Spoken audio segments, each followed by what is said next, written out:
In this episode of Highlight Sundays, from Facebook scams to splitting rent, we've got you covered.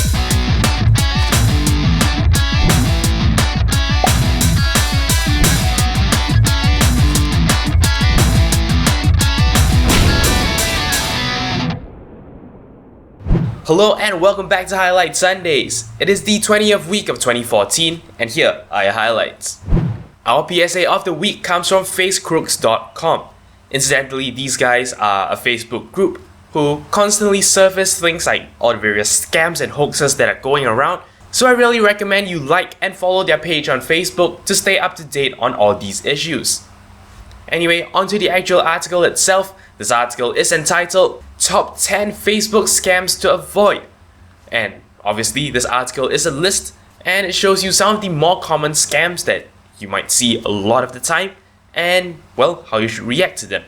Most of these are actually surprisingly familiar, at least to me, because I often see things like, posts about getting something for free that would normally cost a certain amount of money, or things like shocking news stories, shocking videos, or, celebrity gossip.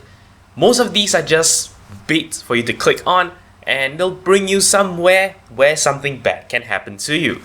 So yeah, this is definitely a good checklist to actually go through, just to make sure you can identify some of the more prevalent scams and know how to avoid them. So yeah, definitely check out this article if you're a Facebook user. Also, as mentioned earlier, if you're not following FaceCrooks on Facebook, well, you should do that because they are actually quite up to date on a lot of the latest scams and they can tell you what's true or what's not. Alright, let's move on to our next article. This one comes from Gizmodo and is entitled Comcast reckons all its users will be data capped in 5 years' time. So here's the deal. Most of us make use of the internet without paying much attention to how much traffic we're using, but apparently the whole concept of putting a cap on the amount of data you use is actually coming back. According to the article, Comcast, an internet service provider in the US, is going to actually roll out data caps for all its users across the country. Now, according to this article, Comcast actually already has data caps for some of its customers in certain regions, and 300 gigs is the cap they get. And if they exceed that, they'll pay $10 per 50 gigabytes of data used. According to the article, 98% of people stay within the 300 gig limit, and apparently Comcast is looking at expanding the limit up to 500 gigs. So by the sounds of things, this data cap will actually not be too restrictive on the vast majority of users, but at the same time we must wonder why this kind of stuff is happening again. Now by the looks of things, Comcast is going to use the next 5 years to roll things out slowly, but what with all the recent turmoil about the internet, I'm wondering how far they can go with this. So of course there is nothing really concrete about this just yet. If there are developments, you will be updated in the future. Moving on to the more light-hearted, we have an article from fastcompanydesign.com, and this article is entitled Hilarious Graphs Prove That Correlation Isn't Causation. So you've probably heard this a lot of times, all because two pieces of statistics rise and fall seemingly together. It doesn't mean that these two things actually have an effect on each other. And basically this article points you to a website that uses some pretty funny examples to show you that. Just one of the many examples include this 96% correlation between the number of civil engineering doctorates awarded and the consumption of mozzarella cheese. Definitely not two very related things, but it remains that they rise and fall together with an accuracy of 96%. I definitely recommend you check this out for a laugh. Scroll down to the bottom of the article and click on the link that says see more here, and that will bring you to the original website where you will see a few more of these graphs.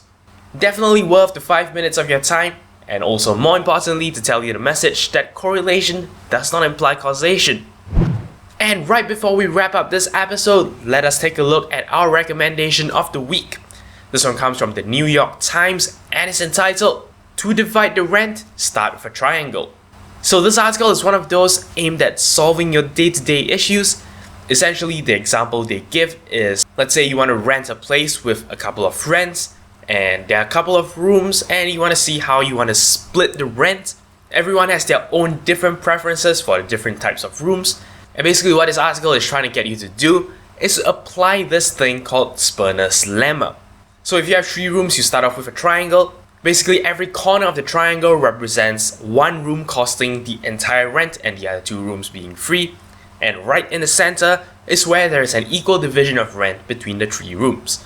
At every single point within the actual triangle, basically, well, each room has its own unique price, and at that price point, the 3 roommates will choose which room they prefer, with the price given.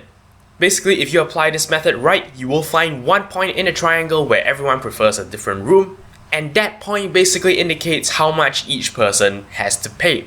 And using this method, you take everyone's preferences into account.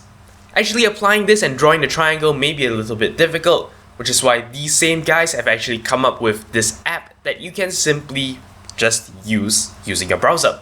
I will include links to both these sources, including the original article, which has some write-up about this method, as well as the improved calculator, which all you have to do is enter the names, enter the number of rooms, enter the total rent, and it'll do the heavy lifting for you. Definitely a very cool concept. Doesn't just have to apply to the renting of rooms. At any point of time where a number of people want to split the cost of something and splitting it evenly is not the way to go, then this method actually comes into play.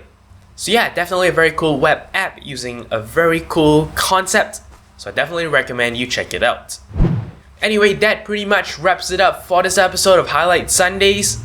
Not a whole lot to vlog about this week. I just want to very quickly remind you that if you're interested in my photography work, then you should check out my official Flickr account. I've recently updated it with a bunch of new photos, and over time I might be doing videos regarding some of these photos as well.